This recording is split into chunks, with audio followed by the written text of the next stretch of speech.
कल्याण डोंबिवलीत जोरदार पावसानं हजेरी लावल्या। पावसामुळे कल्याण पश्चिमेकडील सिंडिकेट नेहरू नगर परिसरात घरांवर झाड कोसळले। सुदैवाने या दुर्घटनेत कुणी जखमी झाले नसले तरी 2 ते 3 घरांचं नुकसान झालं। भिवंडीत विधानसभा निवडणुकीच्या पार्श्वभूमीवर युवासेना पदाधिकारी कार्यकर्ता मेळावा संपन्न झालाय। आमदार शांताराम मोरे यांच्या नेतृत्वाखाली शिवसेना शिंदे गटाच्या युवासेना पदाधिकारी यांच्या मेळाव्याचं आयोजन करण्यात आलं होतं। रत्नागिरीच्या धामणदेवीत जमीन मोजणी प्रकरणात शेतकऱ्याची फसवणूक करण्यात आली।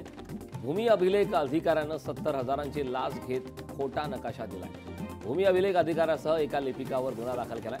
ज्ञानेश्वर निकाळजे आणि मंदार भाटकर यांच्यावर गुन्हा दाखल करण्यात आला। राष्ट्रवादी शरद पवार पक्षाची शिवस्वराज्य यात्रा राहुरीत पोहोचली। कार्यकर्त्यांकडून शिवस्वराज्य यात्रेचं जल्लोषात स्वागत करण्यात आले। यात्रेत अमोल कोल्हे आणि जयंत पाटलांची यावेळी उपस्थिती होती। कर्नाटक राज्यातील अंगणवाडी शिक्षकांसाठी उर्दू भाषेतील प्रावीण्य अनिवार्य करण्याच्या निर्णयामुळे राज्यात मोठा राजकीय गदारोळ निर्माण झालाय। मुख्यमंत्री सिद्धरामय्या यांच्या नेतृत्वाखाली राज्य सरकारने मुस्लिम बहुल जिल्ह्यांमध्ये विशेषतः मुदिगेरे आणि चिकमंगळूर सारख्या ठिकाणी उर्दू भाषेचा वापर अनिवार्य करण्याचा आदेश दिल्याने राजकीय वातावरण तापले। भाजप आमदार किसन कथोरेंनी अक्षय शिंदेंच्या दफनविधीला विरोध केला। बदलापूर हे वेगळ्या विरोधाचे शहर आहे आणि त्यामुळे त्याला विरोध आहे असं म्हणाले। बदलापूर त्यामुळेच बदनाम झाले असून बदलापूर खूप चांगला आणि सुज्ञ शहर आहे। चांगल्या प्रकारचे नागरिक या ठिकाणी राहतात, त्यामुळे आम्हाला ते मान्य नाही असं देखील किसन कथोरेंनी म्हटलं। बीडमध्ये बुलेटच्या कर्णकर्कश सायलेन्सरवर अंबाजोगाईत पोलिसांनी कारवाई केली। बीडचे पोलीस अधीक्षक बारगळ यांच्या आदेशानुसार वाहतूक पोलिसांच्या पथकाकडून मोहीम राबवण्यात आली। या मोहिमेत 180 वाहनधारकांवर कारवाई केली असून त्यांच्याकडून 1,30,200 रुपयांचा दंड वसूल करण्यात आला। वसमत कृषी विभागाला संभाजी ब्रिगेडच्या कार्यकर्त्यांनी टाळे ठोकत ठिय्या आंदोलन केलं। वसमत तालुक्यात यावर्षी अतिवृष्टीमुळे पिकाचं मोठं नुकसान झालंय। मात्र कृषी कार्यालयाकडून मूगवोळदाच्या पिकाचं प्रयोग कागदपत्रे केल्यामुळे पीक विमा भरलेल्या शेतकऱ्यांना शासनाकडून मदत मिळणार नसल्याचा आरोप संभाजी ब्रिगेडने केला।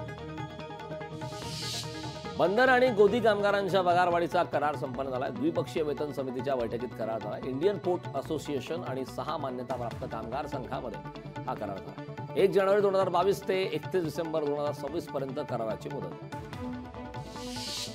अमोल उर्फ रॉकी बंगाळे राष्ट्रवादी शरद पवार पक्षात प्रवेश करणार आहेत। अमोल उर्फ रॉकी बंगाळेंनी शरद पवारांची भेट घेतली।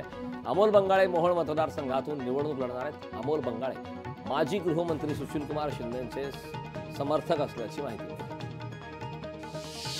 हिंगोलीच्या कळमनुरी तालुक्यातील पारडी येथे विपश्यना केंद्राचं उद्घाटन करण्यात येणार। यासाठी तथागत गौतम बुद्ध यांच्या अस्थी आणण्यात येणार असल्याचं शिवसेनेचे आमदार संतोष बांगर यांनी जाहीर केलं।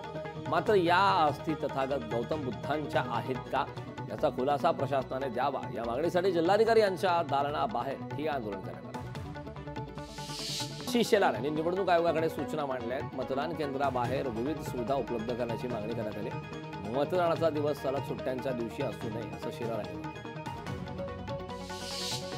खासदार बजरंग सोनवणेंना औरंगाबाद खंडपीठाने नोटीस बजावण्याचे आदेश दिले आहेत। खासदार म्हणून झालेली निवड रद्द करण्याची याचिकेत मागणी करण्यात आली। या याचिकेवर सुनावणी झाली असून त्यावर सोनवणेंना कारणे दाखवा नोटीस बजावण्यात आली। उद्योगमंत्री उदय सामंतांनी राज ठाकरेंची भेट घेतली। बैठकीत निवडणुकीबाबत चर्चा झाल्याची माहिती आहे। राज ठाकरे अमरावती दौऱ्यावर असताना उदय सामंत यांनी भेट घेतली।